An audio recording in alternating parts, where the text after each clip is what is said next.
अग्नि को, एक पितृदेव को और एक बोलो एक किसको ब्याहेगी? बोलो राधे राधे। एक शिव जी को। बोलिए भोले बाबा को जय हो। 13 धर्मों को ब्याह दिए, एक अग्निदेव को और एक पितृदेव को और एक शिव जी को। जो स्वाहा नाम की पुत्री थी उनका विवाह अग्नि से कर, और जो स्वधा थी उनका विवाह पितृदेव से, और जो सती महारानी थी इनका विवाह शिव जी से। सुंदर सती चरित्र का भी बहुत ही विशुद्ध वर्णन है। और सती महारानी ने एक बार भूल किया था और उन्हें अपने शरीर का त्याग करना पड़ा। क्यों? क्योंकि परमात्मा की परीक्षा लेने के लिए गई। हम उस दिन चर्चा की थी कि परमात्मा परीक्षा के विषय नहीं है। परमात्मा की कभी परीक्षा नहीं लेनी चाहिए, क्योंकि परमात्मा भगवान प्रतीक्षा के विषय है। परमात्मा परीक्षा के विषय नहीं। परीक्षा किसकी होती है? विषय की होती है, सब्जेक्ट की होती है। English, maths, science, economics.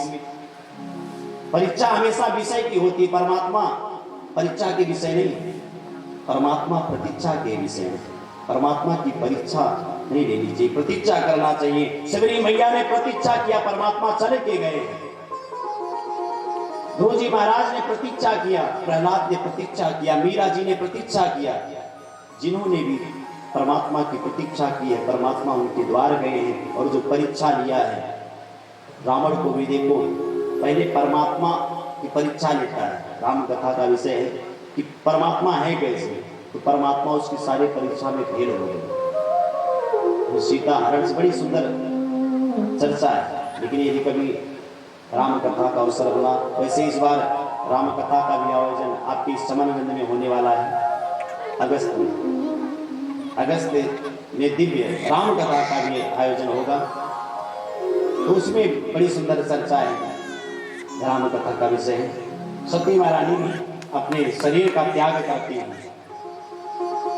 अब जो मनु और शत्रुपा के 2 पुत्र हैं, उनमें जो बड़े पुत्र हैं उत्तानपाद, उनकी चर्चा करते हैं। कहते हैं कि प्रिय रतोत्तानपादौ सतिरूपापते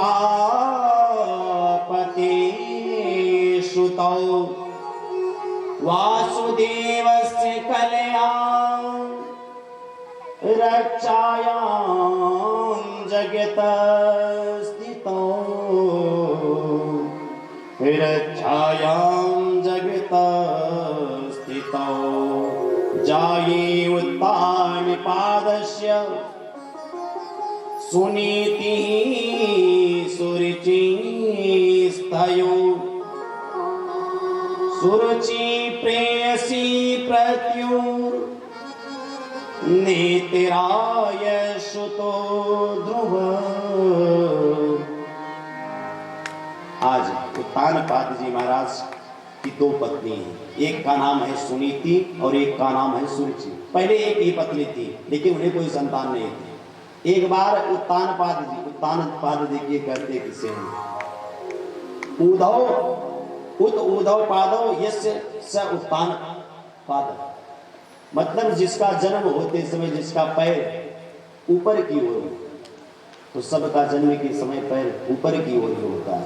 हम आप सभी उत्तानपाद हैं। आप यूं कह लीजिए कि जिसका अच्छे कार्य से सत्कर्म के द्वारा, प्रतिष्ठा के द्वारा समाज में पैर ऊंचा हो, उसे कहते हैं उत्तानपाद। और उत्तानपाद की 2 ही पत्नियां होती हैं। हम सबकी भी आपकी 2 पत्नियां हैं। माताएं बातचीत करने लगी, कहीं ऐसा कि नहीं कि एक तो हम हैं, एक कहां है। सबकी 2 पत्नियां होती हैं। एक होती है सुरुचि, एक होती है सुनीति। सुरुचि कहते हैं जो मन में आवे वही कर डाले, बस मन को अच्छा लगा कर डाले। लेकिन सुनीति कहते हैं जो सुंदर नीति से काम किया जाए, जो शास्त्रों में जैसा वर्णन है शास्त्र सम्मत काम किया जाए, रुचि के अनुसार नहीं। और जब आप सुनीति सुंदर नीति से कार्य करेंगे तब आपको ध्रुव तत्व की प्राप्ति होगी। और सुरुचि अपने स्वयं की रुचि से यदि आप कार्य करेंगे तब उत्तम जैसा पुत्र प्राप्त होगा। तो एक दिन महाराज जंगल में शिकार करने गए। शिकार करने गए, वहां एक कन्या के ऊपर मोहित हो गए, उनका आकर्षण बढ़ गया और उस कन्या को ब्याह करके ले आए घर में। और जब वह स्त्री प्रवेश करने लगी तो देखती क्या है कि एक स्त्री पहले से बोल पड़ी सुरुचि कि महाराज ये कौन है? राजा बोले यह मेरी पहली पत्नी है सुनीति। सुरुचि बोल पड़ी कि यदि ये घर में रहेंगे तो मैं नहीं रह सकती, यदि मुझे रखना है तो पहले इन्हें बाहर करो। तो राजा का जो आकर्षण था अब सुरुचि के प्रति ज्यादा हो गया और आज सुनीति का त्याग कर देते हैं। और वैसे भी पहले राजाओं को कई पत्नी हुआ करती थी। सुनीति मैया सुंदर वही महल के बगल में कुटिया बना करके रहने लगी और सुरुचि के साथ उत्तान बाद रहने लगी। सुनीति मैया हमेशा संतों के यहाँ जाती थी सत्संग करने, कथा सुनती थी और उनको कालांतर में एक पुत्र प्राप्त हुआ जिसका नाम हुआ ध्रुव। तो ध्रुव को गोद में लेकर के जाती और संतों के आश्रम में कथा सुनती। एक दिन संतों ने कहा कि बेटी तुम प्रतिदिन आकर के कथा सुनती हो, बताओ तुम्हें क्या चाहिए, तुम्हारी जो भी इच्छा हो बताओ, मैं तुम्हें देने के लिए तैयार हूं। सुनीति बोल पड़ी कि महाराज मुझे तो कुछ नहीं चाहिए, लेकिन जो राजा की दूसरी पत्नी है सुरुचि उसे कोई संतान नहीं है, यदि आप कुछ देना चाहते हैं तो उसे भी एक संतान हो जाए, एक पुत्र हो जाए। संत भगवान बोल पड़े सुनीति अरे जिसके कारण जिसकी वजह से तुम्हें अकेले जीवन व्यतीत करना पड़ रहा है और तुम उसके लिए संतान मांग रही हो। सुनीति बोल पड़ी महाराज बस मुझे यही वरदान दीजिए। संत भगवान बोले सुनीति अगर तू कह रही हो तो अवश्य ही उसे पुत्र की प्राप्ति होगी।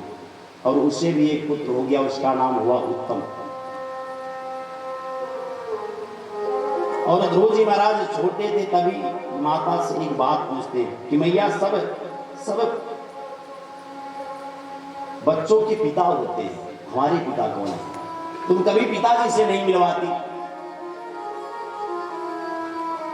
सुनीति बात को टाल जाती। एक दिन ध्रुव जी महाराज जब निवेदन करने लगे तो मैया के मुख से निकल गया कि तुम्हारे जो पिता हैं उत्तान पा रहे हैं। और आज जैसे ध्रुव को पता चला कि मेरे पिता उत्तान पा रहे हैं, आज ध्रुव जी घर को छोड़ करके महल की ओर बढ़े और जाकर के उत्तानपाद के गोद में बैठना चाहे, क्योंकि उस समय उत्तानपाद जी उत्तम को गोद में बैठा करके खिला रहे थे। ध्रुव जी जैसे ही गोदी में बैठना चाहे, जो सुरुचि थी ध्रुव जी के हाथ को पकड़ करके नीचे कर दिया और बोल पड़े ध्रुव तुम इस आसन पे नहीं बैठ सकते, राजा की गोदी में नहीं बैठ सकते, इस सिंहासन पर बैठने का अधिकार तुम्हें नहीं है। ध्रुव जी बोल पड़े मैया क्या ये मेरे पिताजी नहीं है? क्या मैं इनका पुत्र नहीं हूं?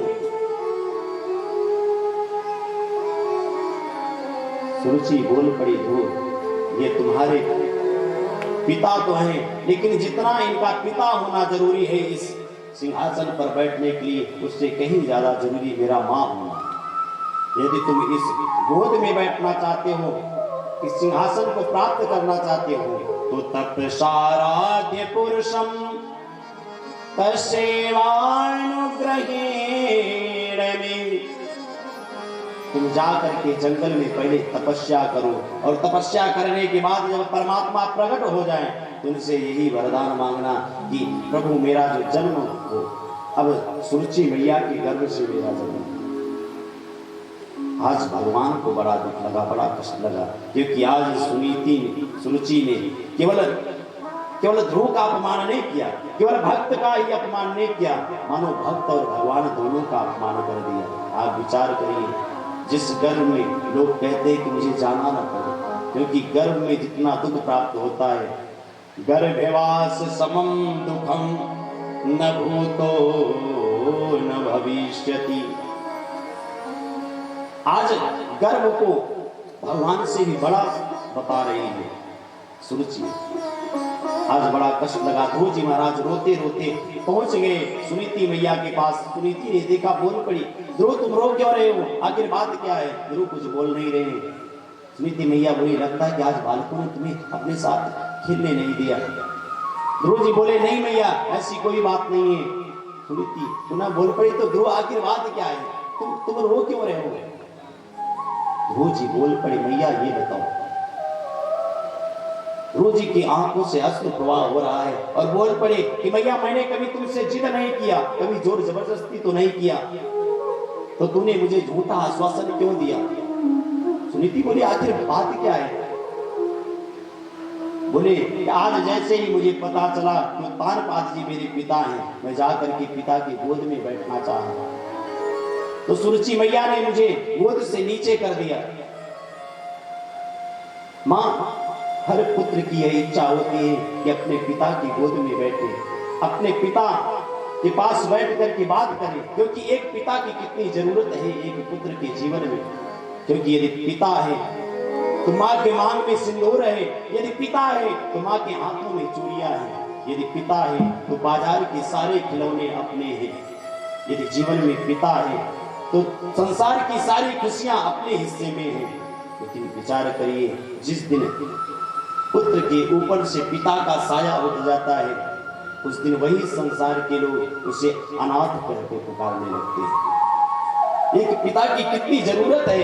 माँ, मैंने तुमसे एक बार नहीं कई बार पूछा कि तुम पिताजी से मिलवाओ, पिताजी से मिलवाओ, लेकिन कभी तुमने मिलवाया नहीं। और आज जब मैं पिताजी के पास गया तो मेरी विमाता ने मुझे डांट करके भगा दिया। क्योंकि एक पिता पुत्र का संबंध क्या होता है। सुनीति बोल पड़ी, ध्रुव अरे तुम पिता से मिलने की बात मुझसे करते थे और मैं तुम्हें पिता से नहीं मिलवा पाई, लेकिन तुम्हारी विमाता ने तो परम पिता से मिलने की बात कह दी है।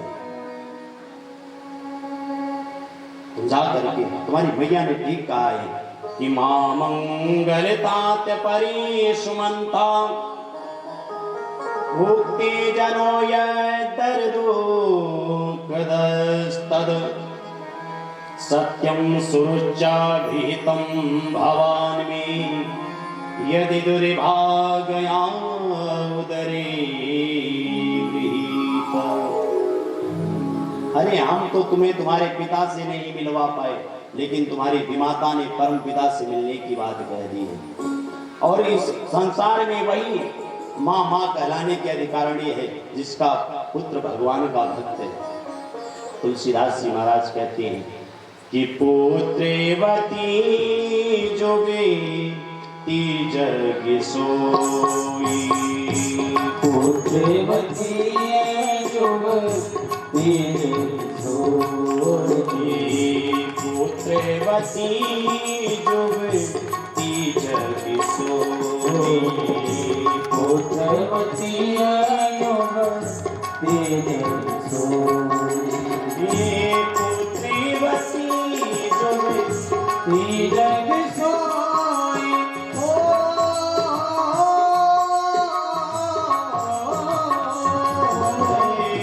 पुत्रवती जोगती जग सोई, रघुपति भगति जासु सुखी होई, रघुपति भगति जासु सुखी होई, रघुपति भगति जासु सुखी होई, रघुपति भगति जासु सुखी होई। वही माँ माँ कहलाने की अधिकारिणी है कि जिसका पुत्र, जिसकी संतान भगवान का भक्त हो। पुत्रवती जुवती जग सोई, रघुपति भगति जास सुत। एक माँ अपने पुत्र से कितना प्रेम करती है। कभी आप दर्शन करना रामचरितमानस में, लोग कहते हैं कि कैकेयी राघव से प्रेम नहीं करती। आप जान लीजिए, यदि राम से कोई अत्याधिक प्रेम करता था तो वो कैकेयी थी। कैकेयी से ज्यादा कोई राघव से प्रेम नहीं करता था। सबसे ज्यादा कैकेयी मैया राघव को प्रेम करती थी। आप जान लीजिए कि भरत जी को ननिहाल जाने की अनुमति मिल जाती थी, लेकिन राघव को ननिहाल जाने की भी अनुमति नहीं थी। इतना प्रेम करती थी कैकेयी मैया राघव से। एक बार बचपन की घटना है, राघवेंद्र सरकार छोटे थे और जब तक कैकेयी मैया के हाथ से दूध चावल नहीं खाते थे तब तक उनको नींद नहीं आती प्रतिदिन। और कैकेयी मैया जब तक राघव को अपने हाथ से दूध चावल खाने के नहीं खिलाती थी तब तक उनको संतुष्टि नहीं मिलती थी। एक दिन राघव खेलने में व्यस्त थे, कैकेयी मैया दूध चावल का कटोरा लेके टहल रही है, अभी राघव नहीं आया। अभी राम आए क्यों नहीं, लगता है कि आज भूख नहीं है। तब तक राघव आ गए। कैकेयी बोल पड़ी, राघव क्या तुम्हें भूख नहीं, आज तो मेरे हाथ का भोजन नहीं ग्रहण करेगा? अरे देखो मैं कब से तुम्हारी प्रतीक्षा कर रही हूँ, कब से इंतजार कर रही हूँ। राघव आकर के मैया की गोद में बैठ गए। बोले मैया मैं आ गया, बताओ। बोले आज तुम भोजन नहीं करोगे? राघव बोल पड़ी, मैया भोजन तो करूंगा। तो कैकेयी मैया जल्दी से दूध चावल छान करके जैसे ही राघव के मुख में पहला ग्रास लगाया, राघवेंद्र सरकार हाथ पकड़ लेते हैं कैकेयी मैया। कैकेयी बोल पड़ी, राघव आज क्या सचमुच तुझे भूख नहीं है? आज तू मेरे हाथ से भोजन नहीं करेगा? कैकेयी जब इतना बोली, राघव बोल पड़ी, मैया मुझे भूख तो है लेकिन आज मैं तुमसे कुछ मांगना चाहता हूँ, कुछ आपसे प्राप्त करना चाहता हूँ। कैकेयी बोल पड़ी, राघव तुम्हें क्या चाहिए? राघव बोल पड़ी, मैया जो वरदान मैं तुमसे मांगने जा रहा हूं, यद्यपि वो वरदान ये तुमने मुझे दे दिया तो तुम्हें अयोध्या के सुख का त्याग करना पड़ेगा। बोल पड़े कि मैया यदि वो वरदान तूने मुझे दे दिया जो मैं वरदान तुमसे मांगने जा रहा हूं, तो तुम्हें अयोध्या के सुख का त्याग करना पड़ेगा। एक ही बोल पड़ी, राघव अरे अयोध्या के सुख की बात करते हो, यदि मुझे स्वर्ग के सुख का भी त्याग करना पड़े तुम्हारे खुशी के लिए वो भी मुझे मंजूर है। बताओ राघव तुम्हें क्या चाहिए? बोलो मेरे राम, मेरे लाल तुझे क्या चाहिए? राघव बोल पड़े, मैया इतनी बात नहीं, ये जो वरदान मैं तुमसे मांगने जा रहा हूं, तुमने यद्यपि वो वरदान मुझे दे दिया तो संसार में तुम्हारा अपजस फैल जाएगा, लोग तुम्हें गाली देंगे। कैकेयी बोल पड़ी, राघव बस इतनी सी बात, अरे मैं तुमसे प्रेम करती हूं अंतःकरण से, यदि तेरे प्रेम के लिए तेरे खुशी के लिए कोई मुझे गाली भी दे वो भी मुझे मंजूर है, लेकिन राघव बताओ तुम्हें चाहिए क्या? राघव बोल पड़े, क्योंकि बड़ा ही विचित्र वस्तु मांगने जा रहे हैं। राघव बोल पड़े, मैया इतना ही नहीं है, यदि जो वरदान मैं मांगने जा रहा हूं तुमने वो वरदान दे दिया तो कोई भी मां अपनी पुत्री का नाम कैकेयी नहीं रखेगा। पड़ी राघव आखिर आज तुम्हें हो क्या गया है? वो कौन सा वरदान है कि जो मैं तुझे दे दूंगी तो मेरा संसार में अपजस फैल जाएगा, मुझे अयोध्या के सुख का त्याग करना पड़ेगा, और इतना ही नहीं, कोई भी मां अपनी पुत्री का नाम कैकेयी नहीं रखेगा। लेकिन मेरे राम हो, मेरे राम, ये तुम्हें